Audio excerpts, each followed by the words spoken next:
நீலகிரி மக்களவை தொகுதிக்கு உட்பட்ட மேட்டுப்பாளையம் காரமடை பகுதியில் அதிமுக வேட்பாளர் லோகேஷ் தமிழ்செல்வனை ஆதரித்து நடைபெற்ற பிரச்சார பொதுக்கூட்டத்தில் அக்கட்சியின் பொதுச் செயலாளர் எடப்பாடி பழனிசாமி உரையாற்றினார். அதிமுகவின் 10 ஆண்டு கால ஆட்சி பொற்கால ஆட்சி என மக்கள் பாராட்டுவதாக கூறிய ஏபிஎஸ், கடந்த 3 ஆண்டு கால திமுக ஆட்சியை எப்போது வீட்டுக்கு அனுப்புவது என்ற மக்களின் ஒருமித்த குரல் ஒலித்துக் கொண்டிருப்பதாக கூறினார். எங்களுடைய ஆட்சி சிறப்பான ஆட்சி, 10 ஆண்டு கால ஆட்சி, ஒரு பொற்கால ஆட்சி என்று மக்கள் பேசுகிறார்கள். ஆனால் 3 ஆண்டு திராவிட முன்னேற்ற கழக ஆட்சி தீர்வுக்கு பார்க்கின்ற பொழுது நான் பல்வேறு இடங்களிலே தேர்தல் சுற்றுப்பயணம் செய்து கொண்டிருக்கின்றேன். அங்கு இருக்கின்ற மக்களுடைய குரல், திமுக ஆட்சி எப்பொழுது வீட்டுக்கு அனுப்புவோம் என்று ஒரே குரல் ஒலித்துக் கொண்டிருக்கின்றது. மத்தியில் ஆட்சி அதிகாரத்திற்காக ஆசைப்பட்ட கட்சி அதிமுக அல்ல என்று தெரிவித்த ஏபிஎஸ், தமிழக மக்களின் உரிமையை காக்கவும் மாநிலத்தின் வளர்ச்சிக்கான நிதியை பெற்றுத்தரவும் போராடுவதே அதிமுகவின் நிலைப்பாடு என்று கூறினார்.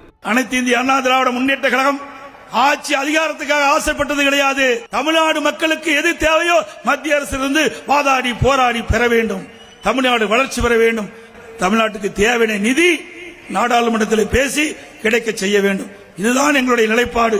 படித்தவர் படிக்காதவர் என அனைத்து தரப்பு மக்களையும் திமுக அரசு ஏமாற்றிவிட்டதாக குறை கூறிய ஏபிஎஸ், இன்னும் எத்தனை காலம்தான் ஏமாற்றுவார் இந்த நாட்டிலே என்ற எம்ஜிஆரின் பாடலை பாடிக்காட்டி திமுகவை சாடினார்.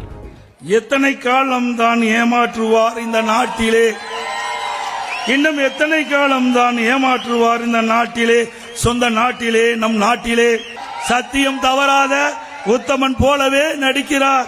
திமுக என்பது ஒரு கார்ப்பரேட் கட்சி என்ற அவர், தலைமைக்கு விசுவாசமாக இருப்பவர்களுக்கு வீட்டு கதவை தட்டி பதவி கொடுக்கின்ற ஒரே கட்சி அதிமுக தான் என்று பெருமிதத்தோடு பேசினார். திமுக கட்சி போல கார்ப்பரேட் கம்பெனி அல்ல. திமுக ஒரு கட்சி அல்ல, ஒரு கார்ப்பரேட் கம்பெனி. அந்த கம்பெனிக்கு யார் வேணாலும் முதலாளி ஆகலாம். அண்ணா திமுக அப்படி அல்ல, இது ஒரு ஜனநாயக கட்சி.